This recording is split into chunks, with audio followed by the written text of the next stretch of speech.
Jericho. Le dola wabade hovelia etiketa. Djugbe gande nyema de djugbe made le ejikenu eyemi mate chokio. Nenyebe djugkplola alo dzudomnola ye mama nusianto ha mia hentune koe. Nyema wava kpakple Shakira. Nukata. Bero. Enyenye vɔndribasi ne mina dzanta. Nyɔnutɔ dzidzi aɖeke meɖo ŋusẽ kaka eye nye mate ŋu kpe dzi o. Nyateƒe gblɔm mele. Wotɔ hã le nya ale si ye medzi ŋusẽ sɔgbɔ kaka hafi ke ɖe nua. Eye wo nusẽ ɖo seɖoƒe elabena. Awo, taflatsi. Megaƒo nu dzidzi ɖe yi ŋkɔ. Egliawo hã woɖo to se nu nyemedzi bena ame aɖeke wòase nye nyawɔwla o. Eye wo nyawɔwla mate nɔ dedienɔnɔ me tsɔ yi ma vɔ. Taflatsi ɖe ɖekakpuivi nye ya do le me. Nyemenya ale si wo ŋutɔ le kaka dzi ke ɖe nu. Gake menye bena ya ko nye nyawɔwla le nye kpakplo dome. Abe ale si megblɔ nea.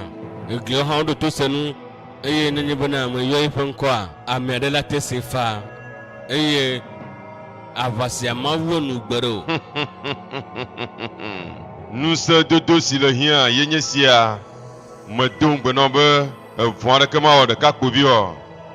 Maxlɔ nu be de zɔ kaba ne nawɔ nu si ne hia. Ɖoŋkui be asixɔxɔ meganɔna dzanta si nenye be eƒe aɖu kple fo megali o.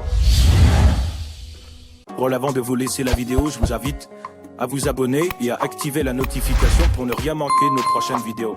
Nous partageons chaque jour des films en UV et aussi en français.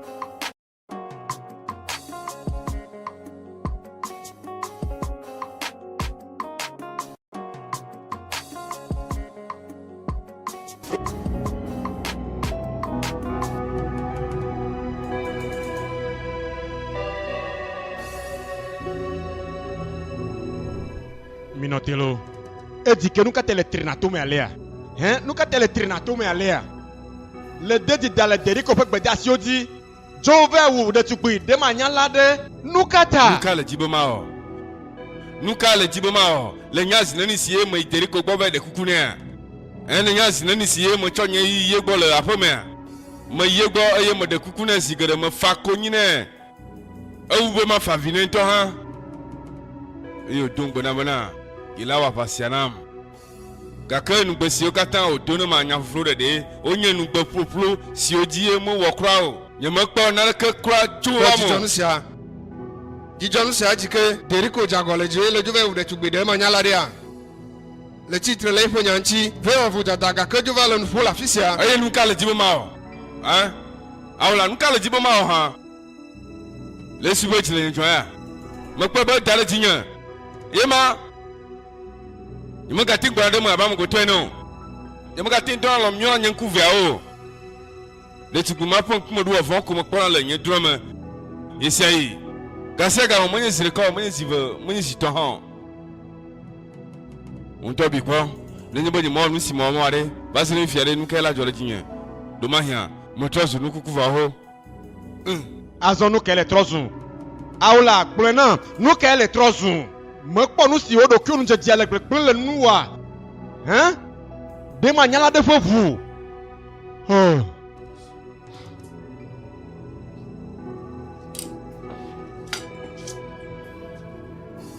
Gblɔm ɖeka ɖe si ta ye nyemavu fifi la yi wa ne mase. Ble. Taflatse megawɔ. Deriko taflatse mekpɔ ɖo afi ma haɖo. Dzeme mele be nɔvi wòatsitre ɖe nɔvi mu le ha sia me o. Menye nɔvi nye ye wònye o. Taflatse di wo ne dzeme. Nɔvitɔ sia. Ele bena woaɖoe ɖe agbɔgbɔvɔwo gbɔ. Eɖo aku ŋutɔ hã vɔ. O nyawa. Nyemenye nɔvi o alo. Ke Zamsẽ. Dzeme. Zamsẽ ne la wu fi la zi ɖeka nu si dzi ne le eme alo wɛ. Aƒetɔ Deriko. Zamsẽ le dzi fi la ne ma ku. E dit que dzeme alo. Desi ma dzeme mena nu ke dzɔ. Deriko taflatse. Ŋutɔ kora le wɔna ɖokui bena ye nye secte habɔbɔ gã sia ƒe ŋkɔnɔ la gake nu ke dzɔ. Míaƒe habɔbɔ de ŋgɔ sia nyɔnu aɖe va lé eƒe tatɔ tsitsi le ba me tsɔ eƒe ŋkɔ fanya kekeŋ gake mɔwɔ naneke ku ɖe nu o. Mɔwɔ naneke o le nyɔnu si gbalu va do flomi nenema. Le va gblɔm be ya Zamsẽ ne. Zamsẽ ma kpɔe. Deriko ta flache me gado teo. Deriko mo be se. Enyo no Etike mala. jeme alo nu kapa nya onye ha jeme alo. Ha jeme. Le vin bien au avant. Nous avons de serre si le pobo ode noa. Nye bode supu de manyala ma. Ye fo pour clone mo katanda vo. Aso gama subu na de kakwe linda na ida gbeji. Nka. Ye go mal selo. Oh yema le do la do tui. Ye fo nya le ma.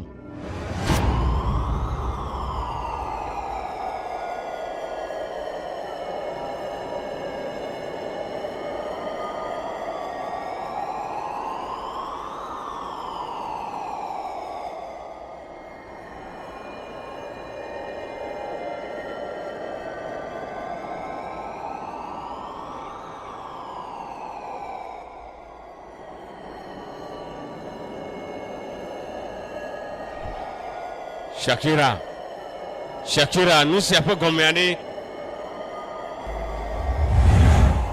Nous quand on est jeune là, nous m'avons dit il n'a pas fait de cas que vignon, le nyala la gomme. Maju va se simela senyenyo. Le bé, choga kame le togbo de jinyo. Doto, magana ma dada nyang basima dunu wajio. Nyama jola fisa filai wa mazam se de jiola ko. Nena sinyemya po hamaji. Swetoka kekea. Owin dosia. Abi alesi maglena nyamala jijila o jefe fere ko. Efe mo we to so mo nyesia. Magaglona be le nu so kata ale bana ife nu waga to jojina mu. Oh dasia fofoma Jericho. Dasia manuta makaba. Manyanyire bana. Mohom santudo. Gaka potonya nya po hamaji raka. Nemoni muvito. Yata seya sinala sinya. Le bonye hama vi de kawu ye pe hama vi ade.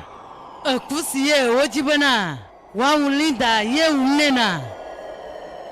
Zivelieni siye jike la kwakwa jambana ya dani dapagbada. Azwa. De manyala de makude ta gbogbolu. Musi ahiana hon biabia. Enyo onya lema. Gake nama konya siagbo nyentema wa lesimja. Nyokata mia dogole te for kade akpon lulu na nyasia. Gake fifi la ya. Machuta fiare. Azon dogole khomana.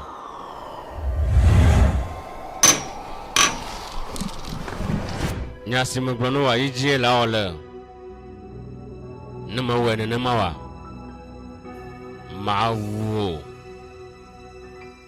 Mawu so ha. Mawu nu bagbo de sere sinanye towa. Na cho buzinda la khomana kaba.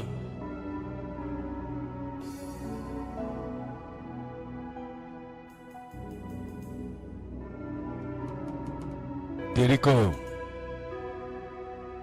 Apoto Deriko. Nya majoyi. Gaka senyasia. Enya nya macho nusia aka ugbero. Nya macho ko sinyira.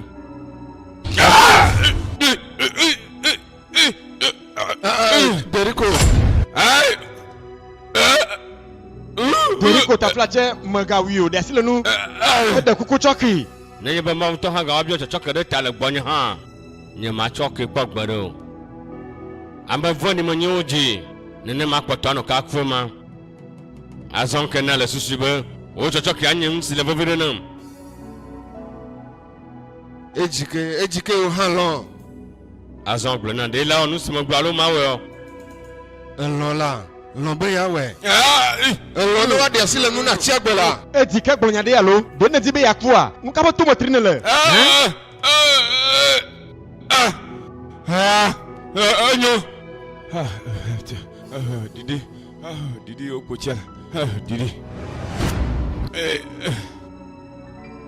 Enyo nama.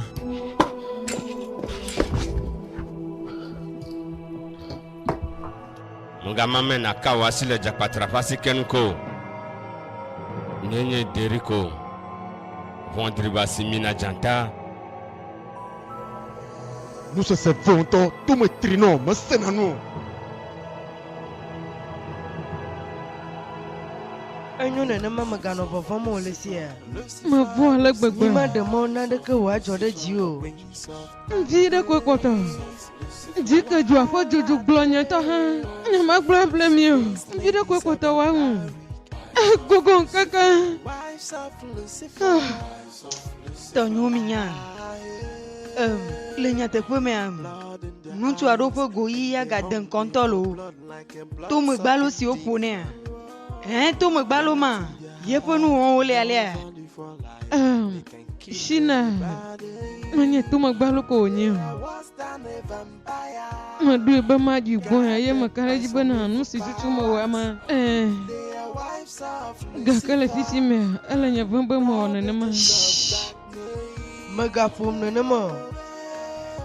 Maga no fofo fo jesi dan no fiafia mo. No a wo so maga tin wodo. Fofo gomo ko nye ba gagan. Ga ke gblena lo. Nukata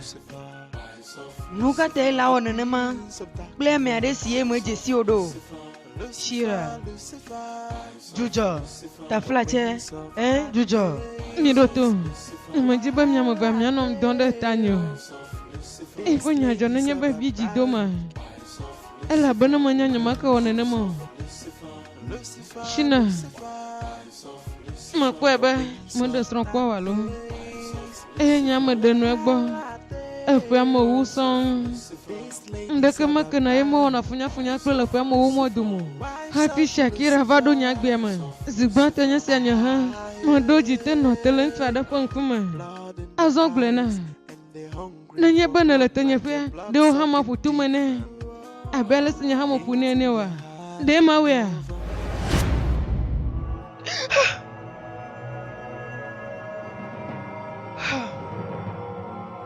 Aleke woido.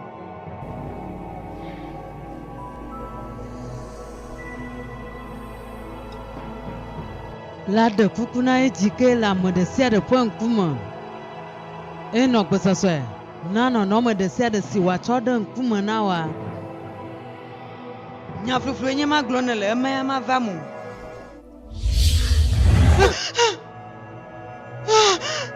Oh maunya. Shakira ta flache jujo no sia. Shakira. Oh maunya. Shakira ta flache jujo. Shakira. Magawo jujo.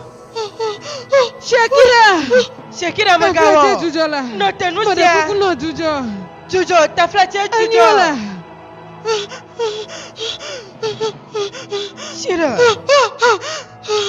Shira. Lele sasinde. Nuke nyesia.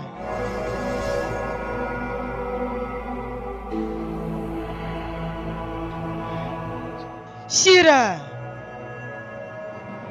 Melinyida. Nada kamu. Asunanama. Wogweda Simon va chikona. Elle be majo la fisia. Shira. Note Shira. Shira. Trova fisia kabaliza. Dia silem. Avonoi.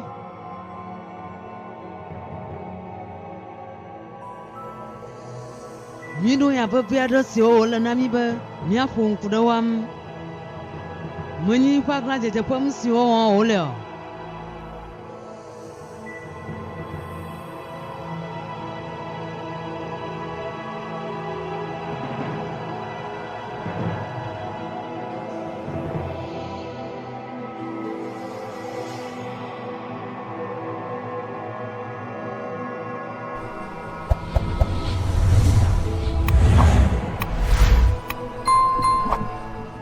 Miti magbe Deriko.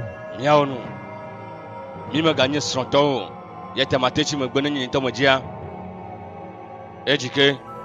J'en vais encore.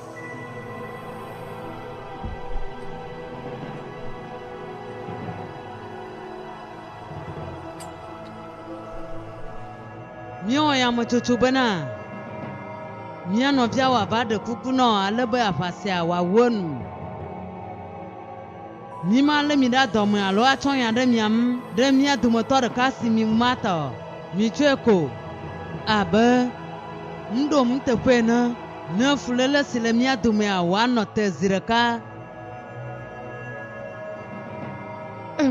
Ejike medo taflatia mede kuku tsɔe ke nyemenye be msetɔe le nyi o nyɔma ke tsɔ wɔ xɔlɔ menye nye futɔ eya ta mede kuku nɔ tsɔ nye nuwɔna ke.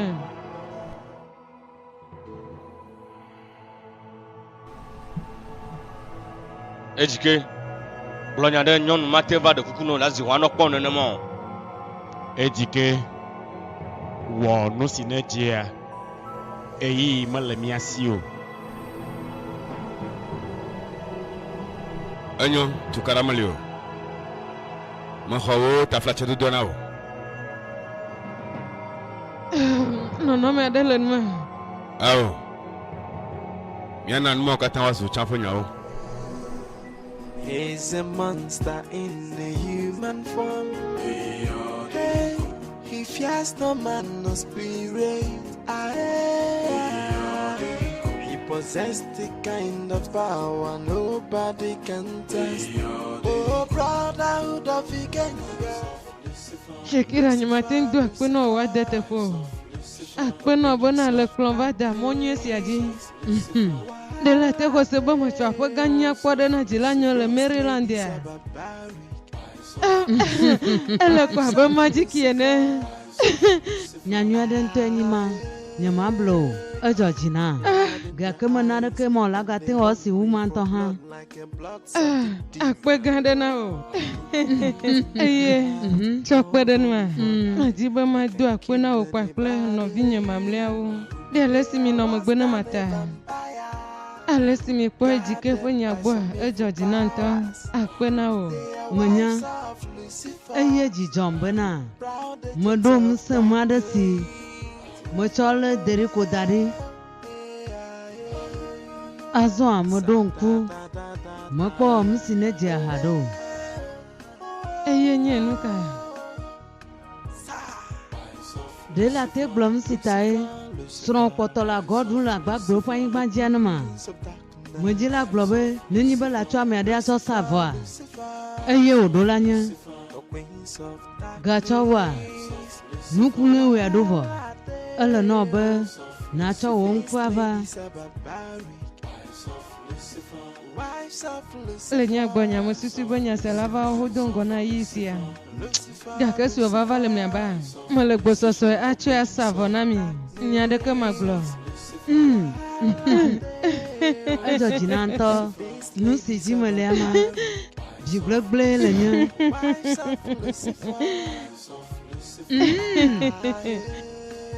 Edzɔ dzi na. Nu ka ƒe didi ne le nenema? Daɖi Nu ka ƒe didi ne dzo le gbɔdzi ɖe alo? Daɖi mi dzo la medza ɖu dziwo ya koe. La ɖu ame ka dzi? Ame ka dzi le dza ɖu? Mana nanye be metɔ si pa dada megbe o eteƒe didi ŋutɔ. Tiens ɖe mi nye be dɔ mele asi o si pa kɔ le da ne. Kpɔ egɔmea ɖe. Nyakele dzi la gblɔ be dɔ mele asi nyo. Tsɔ ame ve. Kpɔ ne ŋɖa aɖike nye sia me xɔ ekli mele asi nyo medɔe. Gatrɔ tsɔ ame ve ke. Le va dze mɔe me. Ne va blo ŋutɔ le zɔ kaka va dze mɔe me. Megbɔnɔ ma tsɔ dɔ afiɔ na kpɔ. Gbeke dɔ bo ne gɛ di ma. Aya si meɖu le agbe sia me yɔbo ŋutɔ hã meɖu ƒe mama mo. Nu ka ta nye mawo nu ka ta. Taflatse wɔ naɖe ne tɔtrɔ wɔ abe nye hã nye agbe me. Agɔ ka ye me dze emie me nye kɔ tsɔtsi xɔ mea.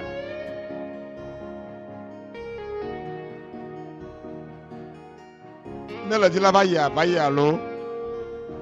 Didi dzoa vi ɖe menye bena ele mo kpɔ ɖe ma didi kaba meka kume nenye didi dzoa.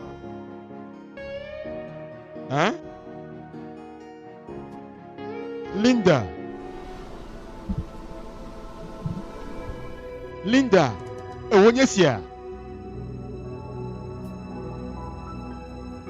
Azuma gablo na kasi le mnyo wo ha. Aleke la te mame. Oh. De le susu be gali abe tiene. Eyi si me le nɔ na hlɔhlɔ ɖe dzinye susu ne be eye nye de gbenke ele no na gbugbu de dinye iye o ganye Linda kpene mo ma kere no lo ela be mo le odima etefo didi Linda de tugbe ma ajenuelo enu o de dinye nye ma no do kunye mo onto le nye mo lo wo nya gbo mo lo wa le gbegbe tu ek nu daka si o kata o mo no kulo amanye nto je lo gbogbo fun satana nye tefe ya azom ka dinele nka dinele chugbo nya zo Maga nglo bi na sro to mienyo Maka anusi na jonye kwa kulu bi potoka nye sro to tapla che chue kenjo Linda ma de kuku no nyamanya biwo obo na be pule meye pule pi tapla che sro menye yata nyamaka la ba chene mo troji me azo nese amade kuku no chue ke nu daka sikota mo na klowa maga mfa ma ko makaraji no chue kenjo mo trozu amabubu azo nyedi Taplache, malaklodi, tu es que. Aou. Chule, Cloadi, me choque. Chule Cloadia. Cho. Le bé choque ma. Me choque là. Abel c'est le gloné, mien potonyo sronto. Hey! Eye le druma le gbogbo fove somonye sia. Maga no du ple ni lon to apo. Hey! Soronye lolo. Linda, le tron chowo, malo. Azon, no kate ma plondo.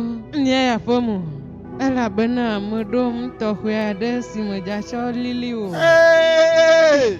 Ela lo. Mijo. La chana de lili ma. Bu fa mijo. Ado fukama. Vu nyamala. Vu wenyesia. Linda vulasiwa. Wa de moteur kanyesia. Linda la gbogbo. Eye fisi la ya mi le gbanye yi. Eye monye afogbalo ade ko. Ela lo. Hey! Mijo. Ma lodi ma klanyo. Mo lili num tohwe de na o. Ma onu kuno na nyaha bolo. Jijola. Bebe malo. Fronye lolo ele ni. Malo wa legbegbe. Nyaha malo. Nyagbe afolo lo atro bobana. Bu ame.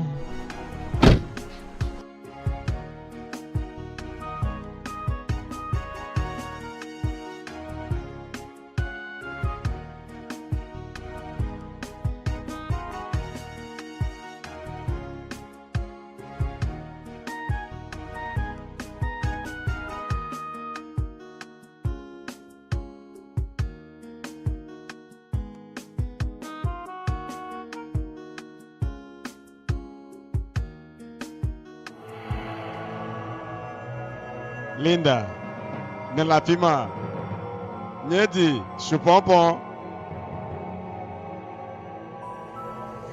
Lily,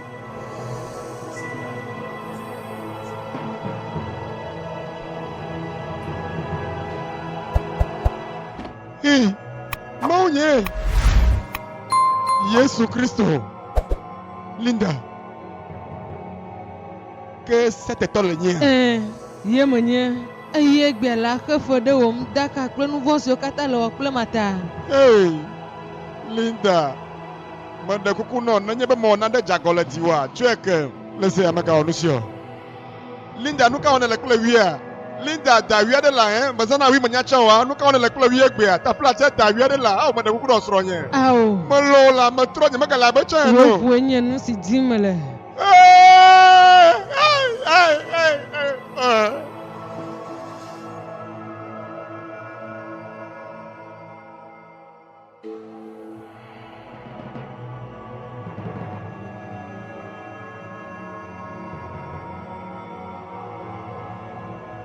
Le wenu d'un tort de Tugojinyo. Ah, kwena o, miano gan.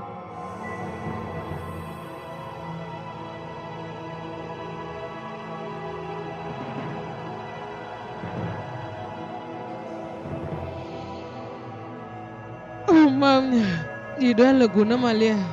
Oh.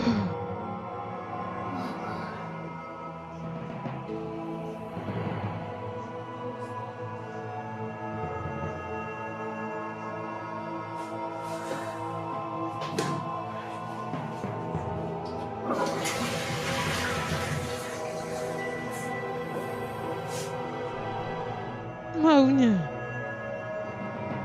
Asik adanya sih. Awa bos ronya tawanya na gak nyama kuala lo ne kode.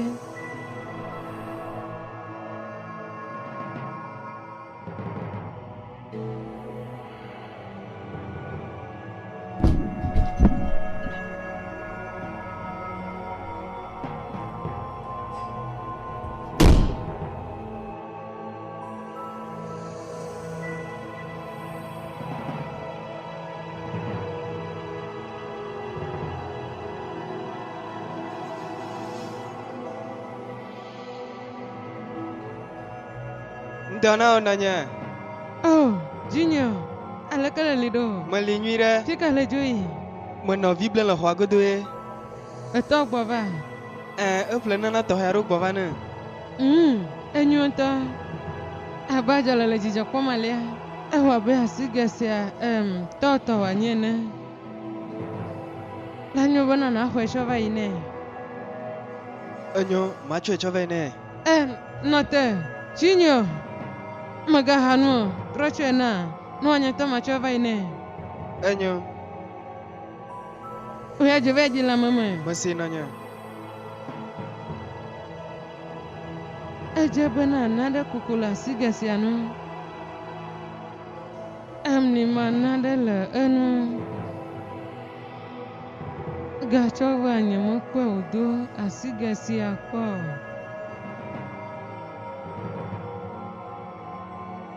Watobe.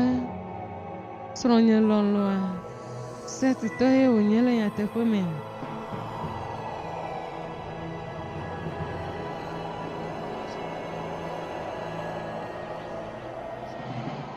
Modulo nada kuda sigesianu.